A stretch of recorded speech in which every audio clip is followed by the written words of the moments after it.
Hello दोस्तों, स्वागत है आप सभी का हमारे चैनल पर। तो हम लोग यहाँ पे कर रहे हैं यूपी पीसीएस का सीसेट, जो कि इसमें हम लोग कर रहे हैं हिंदी का सेक्शन। तो इसमें करना क्या है कि 2012 से लेकर 2023 तक का जितने भी हिंदी के पीआईक्यू हैं उन सबको इसमें यहाँ पे देखना है, एनालिसिस करना है किस प्रकार के क्वेश्चन आते हैं। तो 12 से लेकर 16 तक हो चुका है और आज करने वाले हैं हम लोग 17। ठीक है, तो चलिए शुरुआत करते हैं इसमें। तो यहाँ पर आ गया हिंदी, हिंदी भाषा, व्याकरण एवं अवबोध क्षमता। तो देखिए इस गद्यांश को पढ़ के आंसर देना है 66 से लेकर 70 तक का।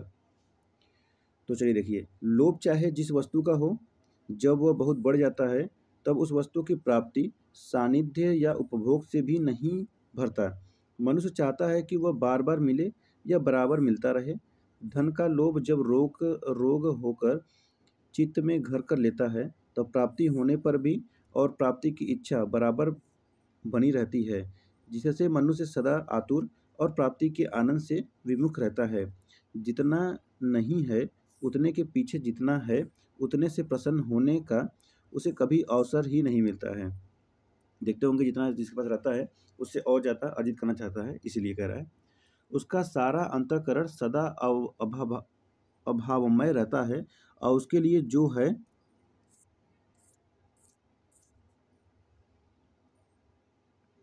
है वह भी नहीं है।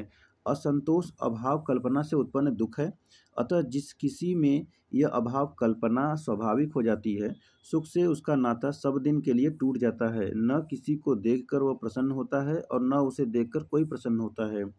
इसी से संतोष सात्विक जीवन का अंग बताया गया है। अब इसमें बताना क्या है, देखिए क्वेश्चन आता है,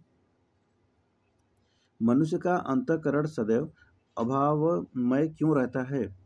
वह सात्विक जीवन जीने लगता है, या तो जितना है उससे उतने से प्रसन्न होने का उसे कभी अवसर नहीं मिलता, या तो लोभ की पूर्ति वह अनेकानेक वस्तुओं की प्राप्ति कर लेता है, या तो जितना है उतने से वह प्रसन्न हो जाता है। तो जितना है उतने से वो प्रसन्न नहीं हो पाता है। ऑप्शन नंबर बी लगा देंगे, जितना है उतने से वो प्रसन्न कभी उसको अवसर ही नहीं मिलता है। चलिए आगे बढ़ेंगे। क्वेश्चन नंबर 67, गद्यांश का शीर्षक क्या है? असंतोष, धन लोभ, लोभ और संतोष, या तो लोभ और प्रीति। तो देखेंगे इसमें ऑप्शन नंबर सी दिख रहा होगा, लोभ और प्रीति। गद्यांश में किस शब्द का प्रयोग नहीं हुआ है? अभावग्रस्त, अभावमय, अंतःकरण या सात्विक। तो सात्विक हुआ है, अंतःकरण हुआ है, अभावमय हुआ है, अभावग्रस्त नहीं हुआ है। ऑप्शन नंबर ए लगा देंगे।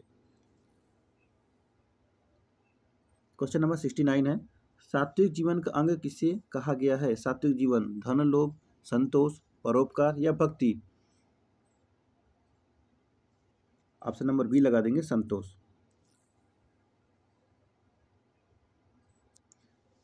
असंतोष किस प्रकार का दुख माना गया है? लोभ की पूर्ति न होने का दुख माना गया है, धन प्राप्त न होने का दुख माना गया है, संतोष प्राप्त न होने का दुख माना गया है, या अभाव कल्पना से उत्पन्न दुख माना गया है।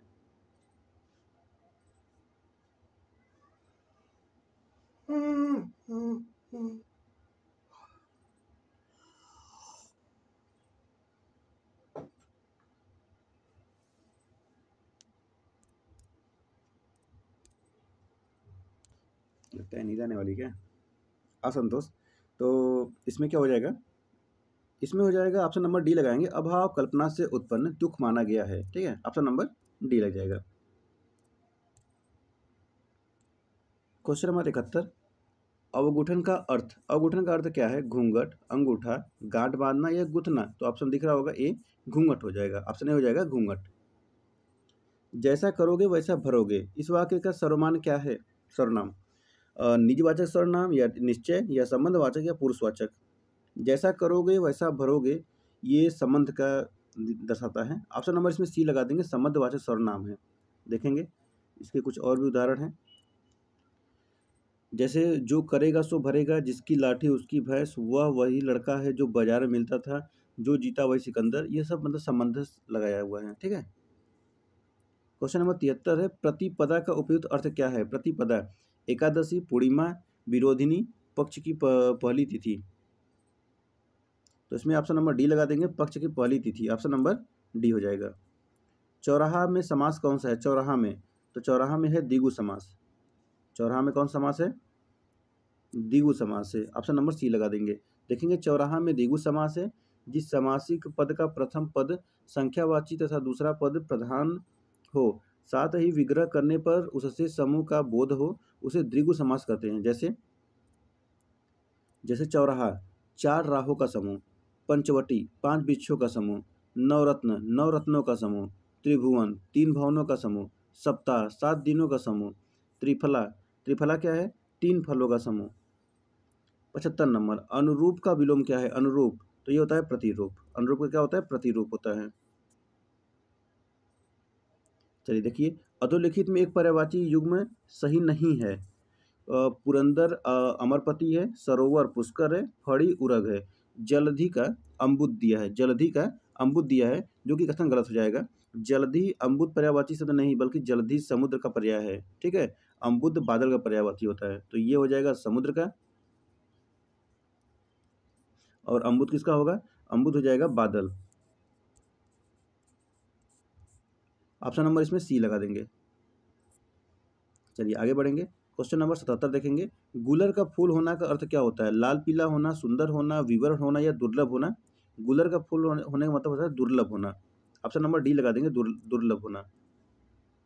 भभूत का तत्सम क्या होता है? भभूत का तत्सम विभूति, भभूति, बभूति या भभूति। तो इसमें ऑप्शन ए लगा देंगे, विभूति। सदैव में संधि है, सदैव में कौन संधि है? वृद्धि संधि है, वृद्धि संधि।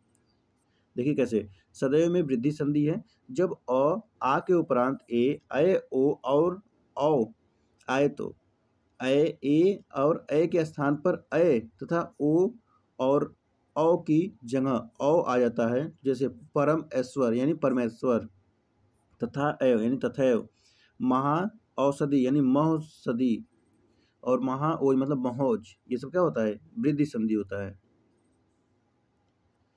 अधोलिखित में वर्तनी दृष्टि से एक शब्द अशुद्ध है।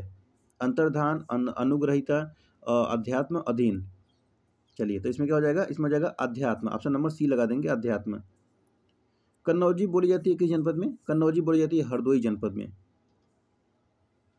अधोलिखित में एक भोजपुरी क्षेत्र नहीं है। देवरिया, मिर्जापुर, इलाहाबाद, बलिया। तो इसमें इलाहाबाद हटा देंगे, इलाहाबाद नहीं है। ठीक है, ऑप्शन नंबर सी लगा देंगे, इलाहाबाद। फैजाबाद में जनपद बोली जाती है, जनपद में बोली जाने वाली बोली कौन सी है? खड़ी बोली, बघेली, ब्रजभाषा, अवधी। तो फैजाबाद में बोली जाती है अवधी बोली, अवधी। सुल्तानपुर और बस्ती, गौतम बुद्ध नगर, ये सब क्या है? अवधी बोली बोली जाती है। चलिए, अधोलिखित में से कौन सी बोली उत्तर प्रदेश में नहीं है? ब्रज, अवधी, भोजपुरी या बघेली। तो देखेंगे ये बघेली नहीं है, ऑप्शन नंबर डी है, बघेली नहीं है। देखिए क्वेश्चन रिपीट भी हुआ है, इसके पहले भी क्वेश्चन आया हुआ था ये। अधोलिखित में से तत्सम शब्द है, तत्सम, प्रत्यभिज्ञान, परिधान, पिटक, पिटारा। तो इसमें लगाएंगे ऑप्शन नंबर डी, पिटारा। देखिए उत्तर विकल्पों में से पिटारा शब्द जो है तद्भव शब्द है। बाकी सब क्या है? देखिए तद्भव दिया है यहाँ पर। तो प्रत्यय विज्ञान, परिधान, पिटक, ये सब क्या है? ये सब आपका तत्सम शब्द है, लेकिन पिटारा जो है ये हो जाएगा तद्भव। तो चलिए अब आता है इंग्लिश का, जो कि मैडम कराने वाली हैं इसको, और आज हम लोग कर रहे थे 2017 का। चलिए इसके बाद देखेंगे 2018 का। आपके एग्जाम के पहले सारा प्रैक्टिस यहाँ पर करा दिया जाएगा। चलिए फिर मिलते हैं नेक्स्ट वीडियो में। Thank you so much.